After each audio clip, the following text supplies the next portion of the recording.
आज आईएसआई की एक और गलीज तरीन हरकत और उसके सबूत लेकर हाजिर हुआ हूं। जी हां, बड़ी खबर आपको बता दें, देश की राजधानी दिल्ली से ये बड़ी खबर हमें मिल रही है। लाल किले के पास धमाके की आवाज सुनी गई है। देखिए, आज ही फरीदाबाद में 350 किलो से ज्यादा केमिकल पकड़ा गया है, अमोनियम नाइट्रेट, जिसका इस्तेमाल विध्वंसक जिसे कहा जाए बारूद बनाने के लिए किया जाता है। गिरी हुई हरकतें करके कोई बच नहीं सकता, सब कुछ सामने आ जाएगा। दिल्ली के बहुत करीब 26/11 से भी बड़ी साजिश। आतंकवादियों के कितने सारे अड्डे ढूंढ निकाले गए, 2 अलग अलग ऑपरेशंस में, एक जम्मू कश्मीर पुलिस के द्वारा और दूसरा गुजरात पुलिस के एंटी टेररिस्ट स्क्वाड द्वारा। भारत को बहुत क्लोजली इस डेवलपमेंट्स को देखना पड़ेगा, क्योंकि पाकिस्तान गिरा हुआ है, उसके पास बचने का कोई तरीका नहीं है, उन्हें कोई ना कोई ड्रास्टिक स्टेप लेना ही पड़ेगा और युद्ध अब भारत के साथ होगा जरूर। अब जो है वो खबर ये दी जा रही है कि Pakistan military full scale war की प्लानिंग कर रही है इंडिया के खिलाफ। हैं? आप सीरियसली ये बात कर रहे हैं? क्या ऐसा होने वाला है? क्या ऐसा हो रहा है? तो देखिए, ये बात कोई पॉलिटिकल स्टेटमेंट नहीं होती सर, ये क्या बात है? पॉलिटिकल स्टेटमेंट दी और आप भी पॉलिटिक्स कर रही हैं। मैं पॉलिटिक्स नहीं कर रही। एक रैशनल एनालिसिस करें कि ऐसे लोगों के साथ देश को कितने भयंकर तरीके से दहलाने की साजिश रची गई थी, आज आप इस वीडियो में उसकी एक एक डिटेल सुनेंगे तो हैरान रह जाएंगे। सैयद अहमद मोहिउद्दीन नाम का ये डॉक्टर अगर पकड़ा नहीं जाता तो ये हजारों भारतीयों को शायद मार चुका होता। जैश ए मोहम्मद देख लें, लश्कर ए तैयबा देख लें, मतलब पाकिस्तानियों को शायद आप कन्विंस कर सकते हैं, लेकिन इंटरनेशनल कम्युनिटी जो साउथ एशिया को वॉच करते हैं लोग, अमेरिका में, यूरोप में, state has been using these extremist groups. हम लाते हैं टॉक शोज और अनलिमिटेड एंटरटेनमेंट सिर्फ यूट्यूब पर। अगर आपने अभी तक हमारा चैनल सब्सक्राइब नहीं किया तो अभी सब्सक्राइब करें और बेल आइकॉन को क्लिक करके हमारी लेटेस्ट वीडियोस के बारे में अपडेट जानें। शहर ने देश में दहशत फैलाने की साजिश को रचा।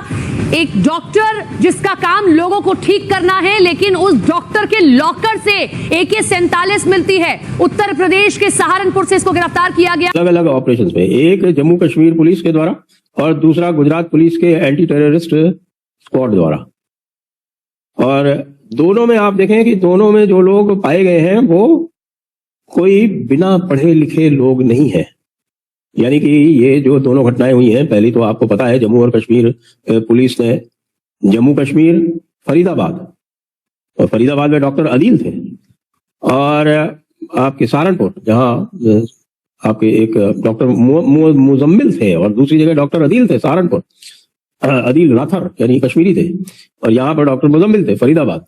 और जम्मू कश्मीर तीनों जगह मिला के 2900 किलोग्राम, लगभग 3000 किलोग्राम अमोनियम नाइट्रेट बरामद हुआ है। पहले रिपोर्ट आई थी कि RDX है, लेकिन मैं अपने दर्शकों को बताना चाहूंगा कि ये RDX नहीं बल्कि अमोनियम नाइट्रेट है। 47-48 में हमने ट्राइबल्स भेज दिए, 65 में ऑपरेशन जिब्राल्टर और ऑपरेशन ग्रैंड स्लैम हमने लॉन्च किया, 71 में फिर हमने इंडिया पे अटैक किया, जिसके जवाब में फिर इंडिया ने इन्वेजन की ईस्ट पाकिस्तान की, फिर हमने कारगिल किया।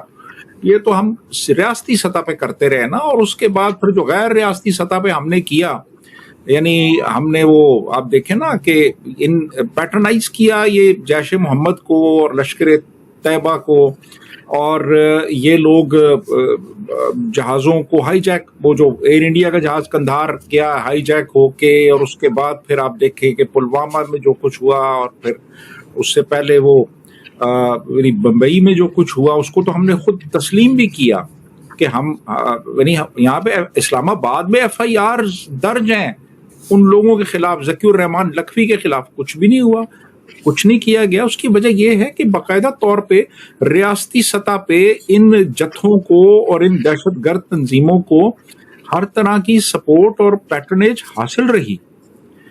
तो मेरा ख्याल है कि हमें एक बहुत रेडिकल चेंज लाने की ज़रूरत है अपनी पॉलिसीज़ में, पर्टिकुलरली जो इंडिया सेंट्रिक हैं, और दोबारा से यानी सोचने की ज़रूरत है कि यार हम क्या कर रहे हैं, किस तरफ जा रहे हैं, किन लोगों को हम पैटर्नाइज कर रहे हैं, और उसका नतीजा क्या निकलेगा। एक नतीजा तो उसका निकल चुका है, ये आप देखें ना, ये जो इस वक्त TTP है, TTP की जो पैदाइश हुई है ये इसी किस्म के ग्रोहों में से हुई, और इसी किस्म के ग्रोहों ने फिर आज हमारी रियासत के लिए बहुत बड़े मसाइल खड़े कर दिए हैं।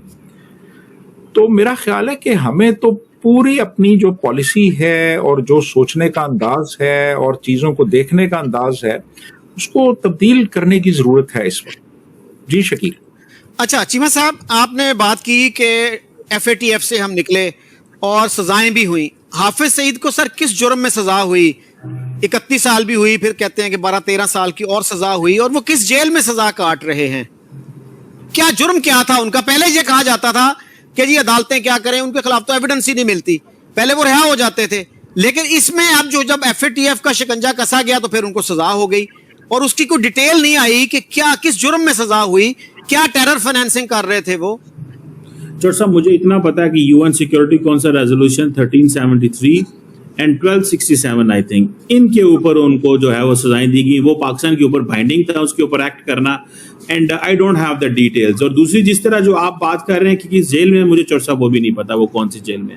लोगों का कहना यह है कि वो हाउस अरेस्ट है, and even if is house arrest तो द पर्सन जिस स्टेचर का वो बंदा है, जिसके पीछे इंडिया इस तरह लगा हुआ है कि उसके घर के बाहर सुना जौहर टाउन में जो है वो गाड़ी में धमाका करवा दिया गया था, तो वो भी एक फैक्टर मौजूद है। और जिस तरह इंडिया यहाँ पे डेथ स्क्वाड भेजता है लोगों को, जो उनकी जमात के लोगों को टारगेट कर रहा है, तो वो भी जारी बात है एक फैक्टर है। So I don't have any knowledge कि वो कहाँ पे हैं, लेकिन ये तो है कि पाकिस्तान ने FATF में उसको सजा दिलवा के कंप्लायंस करके, उसकी कोई पब्लिक जो मुझे कभी वो जैसे प्रेजेंस है वो नजर नहीं आई, and I don't know much more about it. जितना को गवर्नमेंट जो मीडिया पे आता है मुझे भी उतना ही पता है उसका। तो सर हाई सिक्योरिटी प्रिजन्स जो हैं वो लोगों को ज्यादा प्रोटेक्शन देते हैं, या हाउस अरेस्ट में करके किसी बंदे को उसकी लाइफ को ज्यादा प्रोटेक्ट किया जा सकता है?